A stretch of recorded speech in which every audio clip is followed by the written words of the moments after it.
Bonjour et bienvenue dans cette nouvelle vidéo de la série dédiée aux minéraux ferromagnésiens de la série réactionnelle discontinue de Bowen.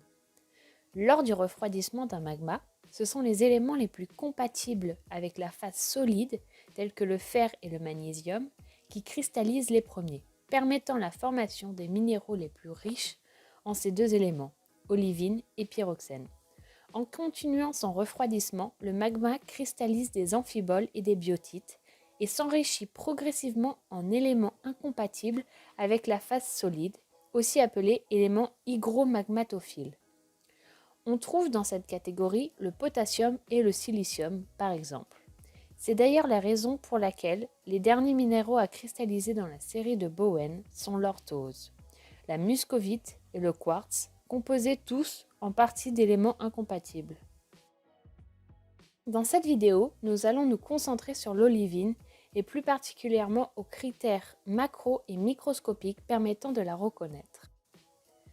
L'olivine est un ésosilicate, c'est-à-dire un silicate à tétraèdre isolé, qui a une dureté de 7 et une densité de 3,2 à 3,6.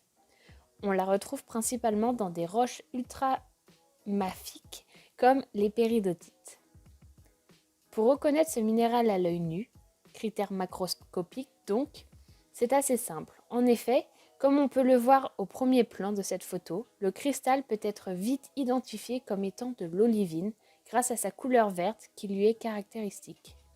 De plus, on remarque l'éclat vitreux ainsi que la translucidité du minéral grâce à la lumière qui le traverse. On retrouve aussi des cassures coconidales. Ce sont des cassures franches, nettes et brillantes sur tout le tour de l'olivine. Enfin, il n'y a ni macle ni clivage, ce qui ne sont visibles sur la photo et ne sont pas des critères de reconnaissance de l'olivine. Lorsque l'on recherche à reconnaître un minéral au microscope, cela va se faire en deux étapes. La première étape va être la reconnaissance en LPNA, c'est-à-dire lumière polarisée non analysée, qui va nous permettre de voir la couleur, le potentiel pléochroïsme, le relief ou encore le clivage. La seconde sera la reconnaissance en LPA, c'est-à-dire lumière polarisée analysée, qui va compléter la LPNA avec la teinte de polarisation et l'extinction. Sur cette photo, en LPNA, il n'y a aucune couleur. L'olivine est incolore.